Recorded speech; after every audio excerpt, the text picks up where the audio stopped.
ጤና ይስጥልን ውድ ኢትዮ ከረንት የዩቲዩብ ገጽ ተከታዮችና አድማጮች እንደምን አላችሁ? ለዕለቱ የተመራሩትን አርዕስተ ዜና ወደ እናንተ ይዘን ቀርበናል። ጋምቤላ ክልል የመከላከያ ሰራዊትና የፌደራል ፖሊስ መግባቱን የክልሉ ርዕሰ መስተዳድር ተናግረዋል። ከዚህም ጋር ተያይዞ በጋምቤላ ከተማ የፖሊስ አዛዥ መገደልና እየተባባሰ ያለው የክልሉን አለመረጋጋት በተመለከተ የዜና ትንታኔያችን በሰፊው አካተናል። ቆይታችሁ ስትሰሙታላችሁ። ቤተሰብ ለመሆን ላይክ፣ ሼር፣ ሰብስክራይብ ማድረግውን እንዳይረሱ። ጋምቤላ ክልል የመከላከያ ሰራዊትና የፌደራል ፖሊስ መግባቱን ርዕሰ መስተዳድሩ ተናግረዋል። በጋምቤላ ክልል ተቀስቅሶ የነበረው ግጭት ተከትሎ የመከላከያ ሰራዊትና የፌደራል ፖሊስ ወደ ክልሉ መግባቱን የክልሉ ፕሬዝዳንት አለሚቱ ኡሙድ ተናግረዋል።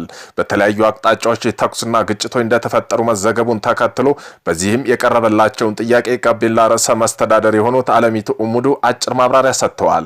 ርዕሰ መስተዳድሯ በክልሉ የጸጥታ ችግር ተፈጥሮ እንደነበር አልሸሸጉም።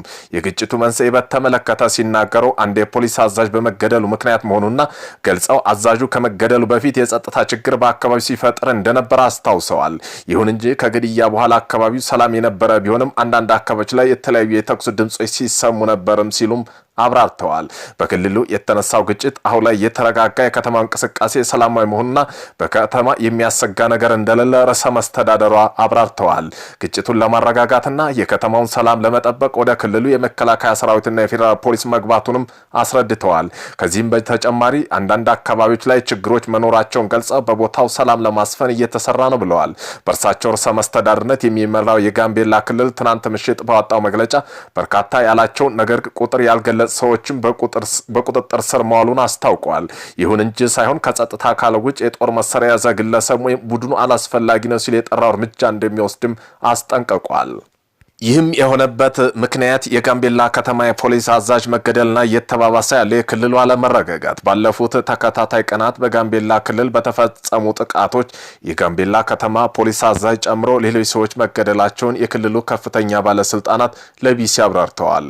ካለፉት ሳምንታት ወዲህ በዋና ከተማ ጋምቤላና በክልሉ የተለያዩ አካባቢዎች ውስጥ የሚፈጸሙ ጥቃቶችና ጥሰቶች የተነሳ አለመረጋጋት መፈጠሩ ነዋሪዎች ገልጸዋል። የክልሉ ባለስልጣንም ሆነ ነዋሪዎች ማንነታቸው በውል ያልገለጻቸው ታጣቂ በፈጸሟቸው ጥቃት የጸጥታ አባላትና ሰላማዊ ሰው መገደላቸውን እንዲሁም ነዋሪዎች የዕለት ተዕለት መደበኛ እንቅስቃሴ መስተጓጎሉን ለቢሲ ያናገሯቸው ነዋሪ ገልጸዋል።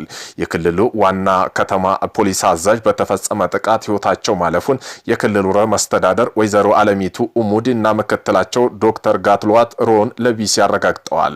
ይህን ተከትሎ በጋምቤላ ክልልና ጋምቤላ ከተማ ረቡዕ ታህሳስ 8 2018 ዓመተ ምህረት ከረፋዱ ጀምሮ ተኩስ ይሰማ እንደነበር ነዋሪዎች ምስክርነታቸውን ለቢሲ የሰጡ ሲሆን በሰዎች ጉዳት መድረሱን መስማታቸውን ገልጸዋል።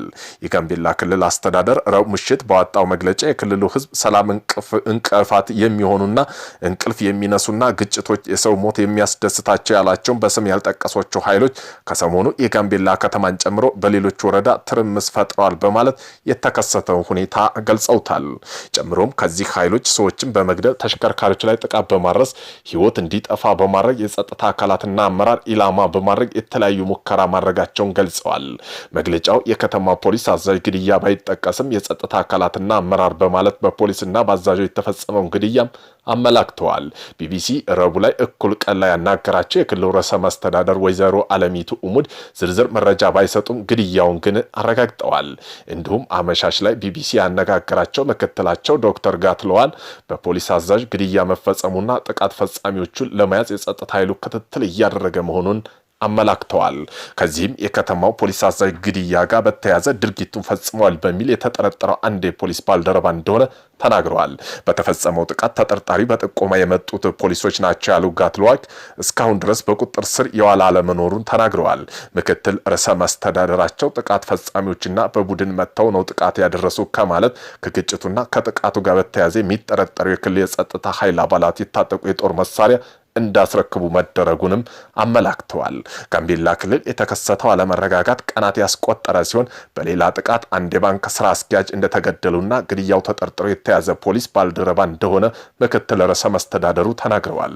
የባንክ ስራ አስኪያጁ በተገደሉበት ዕለት አቦል ከተማ ወደ ጋምቤላ ከተማ ሲጓዝ የነበረ አንድ ወረዳው ፒካፕ መኪናና አምቡላንስ ላይ ጥቃት መፈጸሙንም በዚሁ ሳይሸሽጉ አብራርተዋል።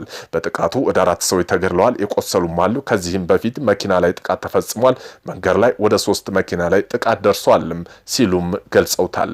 በሁለት ተሽከርካሪው ላይ ጥቃት በመፈጸም የተጠረጠሩ 2 ሰዎች በቁጥጥር ስር መዋላቸውንም አብራርተዋል። የጋምቤላ ከተማ ፖሊስ አዛዥ ግድያ የተፈጸመው በክልሉ በተለያዩ አካባቢዎች ለቀናት የዘለቁ ጥቃቶች ከተፈጸሙና የባንክ ስራ አስኪያጅ ከተገደሉ ከቀናት በኋላ መሆኑንም ተናግረዋል። ከዚህ ጥቃቶች መፈጸማቸውን ተከትሎ ረቡዕ ወጣት ተነስተው እንደነበር በመጥቀስ ብሔርን መሰረት ያደረገ ጥቃት እንዲፈጸሙም ከዚሁም ጋር ገልጸውታል። ግጭቱ ተነስቶ ወደ ብዙ አካባቢ ተስፋፍቶ ያሉት ምክትል ርዕሰ መስተዳደሩ በተለያዩ ማህበረሰቦች ላይ ጥቃት ተፈጽሟል፣ ጉዳትም ደርሷል። ነገር ግን በሰውና በንብረት የደረሰው ጉዳት ባለማጣራቱ መረጃ እንደሌላቸው ገልጸዋል። ይህ ክልሉ ሰላም እየተፈተነ ያለው ጥቃት የተፈጸመው በማን እንደሆነ የተጠየቁ ጋትሎት ጥቃት አድራሾቹ በተደራጀ ሁኔታ የሚንቀሳቀሱ አለመሆናቸውን ተናግረው ሆኖም ግን በመጣው ለውጥ ላይ ደስ ያላላቸው ሲሉ ገልጻቸዋል። አንዳንዶቹ ከአሜሪካ ገንዘብ የሚላክላቸው ተራ ሰው ናቸው ብለዋቸዋል። ለጥቃቱ ተጠያቂ የሆኑ አካላት ከታጣቂዎች ጋር በውስጥ በተቀናጀ መንገድ የሚገናኙ ከሆነ አናውቅም ሲሉ አክለዋል።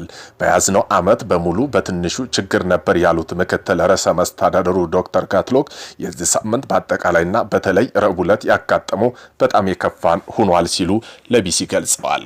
ይህም ተከታታይ የሚፈጸም ጥቃት ማስቆም ያልቻለው ጥቃት አድራሾቹ የተደራጁና በአንድ የተወሰነ አካባቢ ላይ ያሉ አለመሆናቸውንና ህብረተሰብ ውስጥ የሚገኙ መሆናቸውን እንደ ምክንያት ጠቅሰው የጋምቤላ ክልል ረቡዕ ምሽት ባወጣው መግለጫ ተጠርጣሪዎቹን አድኖ በመያዝ ላይ እንደሆነና በርካቶቹን በቁጥጥር ስር መዋላቸውም ተመላክቷል።